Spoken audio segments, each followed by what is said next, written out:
Today I'm going to be showing you how to turn an empty spray paint can into a usable piece of sheet metal. And you might be wondering, why the hell would you want to do that?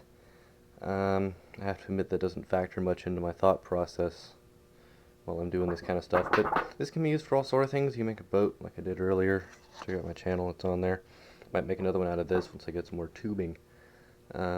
Anyway, this took about earlier. Alright, so the first thing you need is your spray paint can. This one's pretty old, it's pretty empty, there's not a lot in it. The first thing you want to do this outside, so turn it upside down, press the button like you would to clean it, and it'll kind of go tss, and the propellant will come out.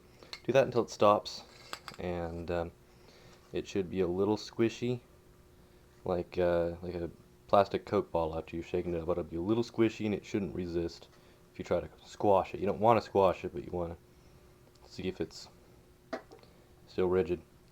After that, you've pretty much discharged any internal pressure it's got, and you can pop off this cap. By spraying it upside down, you've cleaned out the cap, or the nozzle, and you can save this. In fact, you should save this. Very good thing to have just laying around, because the ones on your other paint cans will get clogged up. Alright, so all you're going to need for this are a set of good tin snips or something like this. Don't even bother using scissors, they won't work. You might be able to use a can opener, but unless you're using like a can of vegetable spray or something, I don't recommend it, because you get spray paint on your can opener, and I don't want anything that glows in the dark to get into my chili. So anyway, start in at the base of it, and you're just going to want to work your way around it. So it's always a little difficult to get through down here at the first bit. Might be a little hiss when you pop it through. Aim it away from you. Don't freak out. This one didn't, and that's nice. Just work around, keep on the inside of this strip here. It'll kind of guide you around. Also be aware that if you've cut it, it's probably sharp. Yep, it's dumping out some paint now. Evidently a little bit left.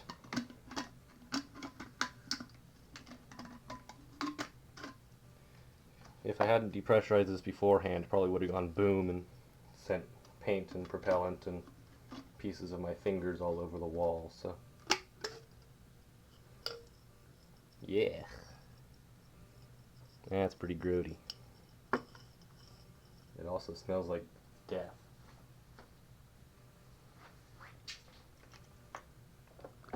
Alright, so inside you've got the straw that goes from the top to the bottom and sits in the paint or whatever's in there, so that the propellant can go on top. And then you got this little marble. I always used to think, oh, they gotta be ball bearings, but no, they're marbles. If I dump it out here, yeah, it's all slimy. Wash that bad boy off.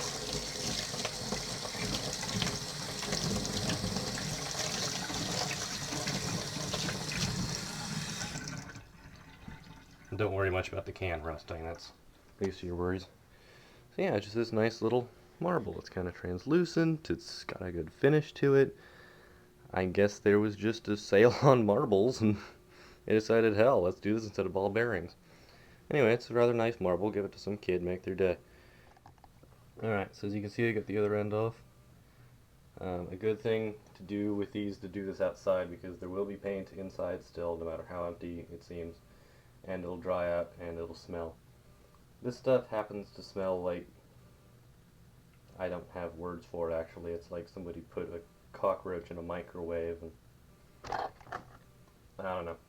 Anyway, the next bit is to cut along this seam line, unless you want the seam line and you want it cut somewhere else, but I always cut along the seam. You can really cut anywhere. The seam isn't particularly weaker, it's just where I cut. Seems like a logical spot.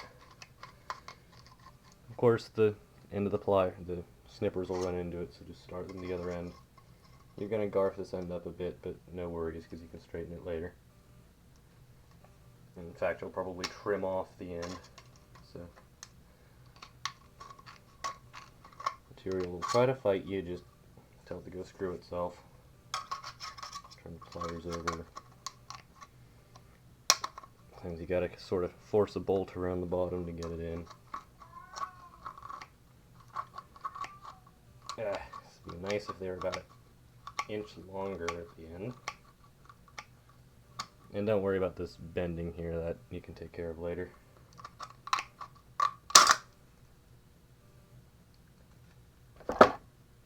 There's something else not to do. Don't hit your finger, you'll make yourself bleed. And so yeah, be very careful with these edges, they're going to be sharp. As you can see, it's now open. And you can even make it talk, if you're sort of retarded. Anyway, the next thing you want to do is you want to cut off these sort of shoulders, the top and bottom, because otherwise when you try to roll it out flat, it'll crimp. Alright, so the next step is to clean it. You're going to need some alcohol or something. I like this stuff, but I've almost used it up. And I can actually use the metal from this too, so won't have to clean that, I guess. You also need your piece of metal. You can see I've kind of flattened it a little bit, and a rag. Paper towel will also work. So you want to take your solvent and put a bit on a slightly less grody part of the rag. And just sort of scrub at it.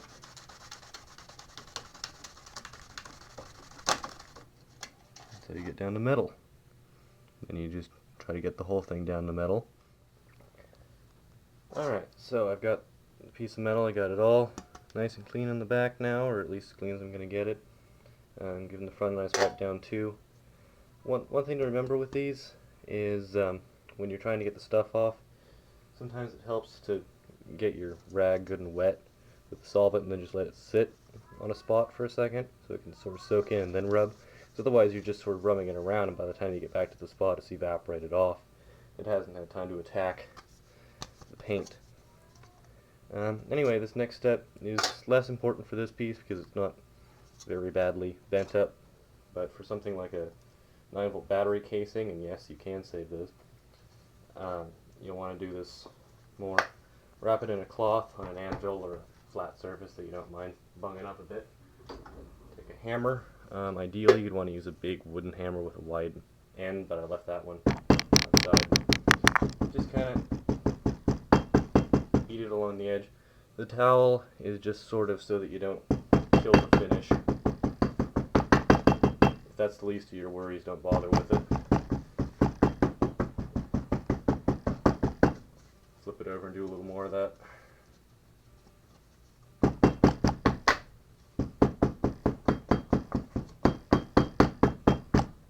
Note, this may not be the best idea if you're working with aluminum, because this could like dent it and push it out. Aluminum's pretty soft, but this is steel. Check that with a magnet. If the magnet sticks, it's steel or an iron alloy at least. So now I'm just going to sort of bend it a bit, being careful not to cut myself again, and yeah, just kind of get it close. And that's pretty good, actually. You can sort of bend it a bit the way that it wasn't bent before, and that'll sort of make it regular. And that's really all there is to it. To turn a can of anything, you know, if it's something like razor lubricant or this panther piss, it's not going to have much residue on the inside. Paint is more of a bitch in that respect. But if you can get it cleaned off, then you can use it for pretty much anything. I can make, like I said, another boat out of these, or a candle holder, or anything. I have this marble and this cat. Hey Fatty, go get it.